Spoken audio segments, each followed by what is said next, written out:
What's up, everyone? It's Slender. Man, we've got some big changes coming up. Some really good changes, too. I can't wait. So hyped for this new patch that's coming out. It looks like it's going to be coming out, I think, on the 25th. I think that's the magic number. I think it's going to be here next week. I know that they're going to be ending the Christmas event, the Winter Convergence event on the 25th, and I'm pretty sure, I mean, it just makes sense that the this patch is going to come out as well with the end of the Winter Convergence. So let's get right into it. So this is from Lexandra. This was actually 1 day ago. I don't know how I missed this. I apologize, but here we go. So PTR January release notes patch trace. So we have, let me read this note too. Please note that this list is not all encompassing and is intended as an early look into a number of changes included within the most recent PTR build. This change list will be regularly updated up through retail release of the game version. So I think this is the last one. This has got to be the last update before the patch comes out. So here we go. Combat, notable bug fixes. So desync, fixed to desync when using shield bash while moving. And these are exciting updates as well. The desync issues, hell yeah. Fixed to desync issue. Oh, fixed to the desync issue that would occur when homing through ice shower ability. I don't even know what that is, but thank you. Fixed to desync on Reap when fully upgraded with the Bloodlust passive. So that's good. I guess sometimes the second part of the Reap wouldn't hit. Maybe it was the first part. I'm not really sure. Haven't really been playing a lot of Great Axe lately. Just focusing on my crafting, stuff like that. But anyway, Spear. Fixed issue where the damage ticks from bleeding sweep were triggering cooldown reduction. Oh, that kind of sucks. That would be a cool thing to keep in there. I like that bug. I like that one. Void Gauntlet. Baleful Tether status effect can no longer be nullified by crouching or going prone. So there seems to be a lot of crouching issues in this game. Like you could have infinite healing. You could. I remember with the what was it? Oh yeah. When shooting with the gun, you would crouch and you'd have infinite like empowering shots or whatever it was. It was nuts. And then the last one for the desync, or I guess it's not even a desync, it's just a Great Axe fix altogether. Fix to Great Axe Reap ability not doing damage when both the Collector and Gravity passes are unlocked. So good stuff, except for the Spear. I like the damage ticks reducing cooldown. I think that would be pretty cool, but whatever. So here's some endgame general enhancements. Players can upgrade individual gear pieces from 590 to 625 gear score by spending Umbral Shards. And I don't know who was arguing with me in Global about this on Castle of Steel, but hey, looks like somebody was right. They were saying, oh no, they're not going to do the 590. Just wait to release, So I was like, hey man, you do you. We'll see what happens. We got it. So, so note, we reduced the requirement from gear score 600 to 590. Very good, AGS. You guys are listening. We appreciate it. Give us some answers on luck, please. Moving on. Based on the PTR feedback and the desire to require legendary items to engage in the Umbral system. Okay, wait a sec. We reduced this requirement from 600 to 590 based on PTR feedback and the desire to require legendary items to engage in the Umbral system.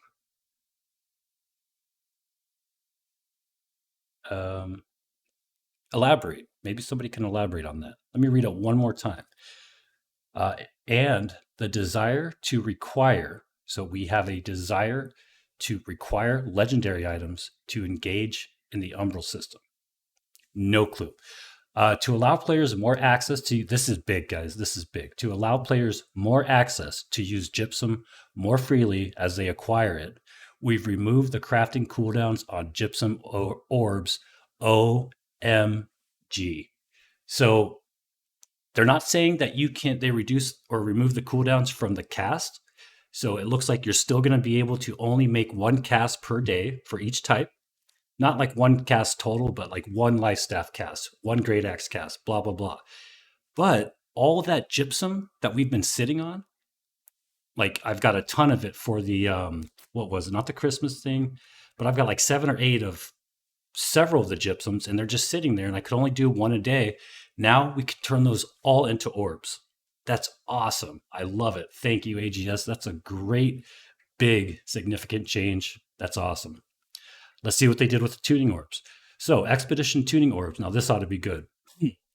Expedition tuning orbs for Amarine Excavation, Starstone Barrows, the Depths, and Dynasty Shipyard can be purchased from the faction shop once a day. What about Laz and Jen? Expedition tuning orbs for Garden of Genesis and Lazarus Instrumentality can be purchased once a week. So, okay, I mean, at least they're in there. At least they're in there, guys. At least we'll have a way to get some dungeons in, like other than just crafting these insane tuning orbs that have insane requirements for all these mats. Oh my gosh! But that's actually pretty good. That's pretty good. To increase access to crafting expedition tuning orbs, we made the following materials able to be tradable, which were previously bound to players: blight seeds, corrupted lodestones, crystals, fragments, shards, and slivers, and chisels. I knew they were going to keep that one, guys. I made a video on it, a pretty big update that I found in the PTR. Somebody had given me the information from one of my comments.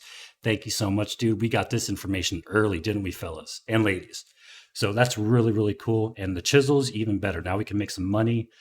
We won't be sitting on a bunch of like 75,000 tokens and not have anything to do for it with them, not have anything to show for it. Now we can make some money. This is going to help the economy. Super exciting stuff. So happy about that change. Really, really happy. So let's see what they've done here. We've made significant reductions to crafting costs for expedition keys. Thank you. I remember finding some of that stuff in the PTR as well that I mentioned. Global key crafting changes. So first, they reduced the star metal chisel coin cost to 150 down from 200. Reduced the orichalcum chisel coin cost to 200 down from 400. So they reduced that one in half. And reduced the asmodium chisel cost to 250 down from 500. So that's good news. Elemental hearts reduced all elemental mote costs to craft, now cost 10 of each mote down from 30. So, wow. So they reduced it from 50 to 30, now 30 to 10. Holy crap. And same thing for the elemental hearts. As far as undying hearts, reduced all elemental quintessence cost to craft, now cost 2 of each quintessence down from 6. They went from 10 to 2. They significantly reduced the cost. Wow. That's crazy. Damn. Yeah, that's I mean, moats are probably going to go down in price. I don't know. I'm excited to see what that does to the economy.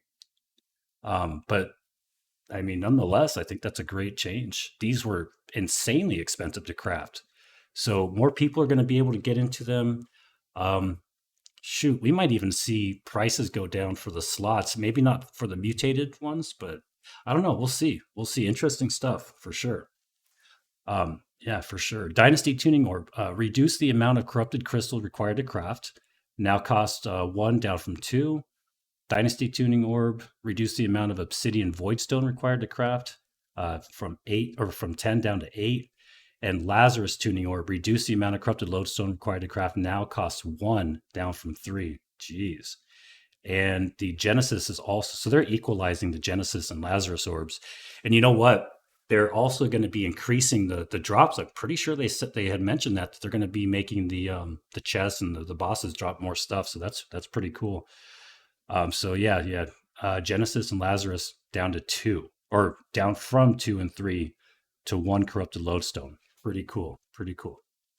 Mutated tuning orb changes from the PTR. Reduce the amount of runestone required to craft. Now it's 5 down from 10. So I think that's in line with Lazarus and Genesis as well.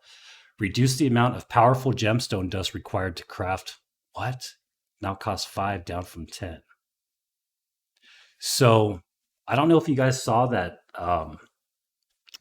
the video I made on what to start saving up, because I had a sneak peek in the PTR. This was a couple weeks ago. I put this video out, and it's still going to apply. I think it is. I've heard some people say, "Oh, this gemstone dust is going to reduce the cost of pristines even more." I highly doubt it. I tend to disagree.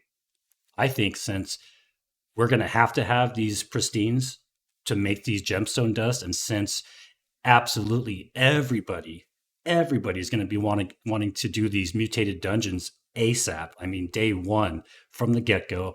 I think the demand for the pristines is going to go up, and I think the price for the pristines is still going to go up, even though you only need 5 of these gemstone dusts instead of 10. That's a great change. Don't get me wrong. I still think and speculate. I just can't wait. I can't wait to see if I'm right.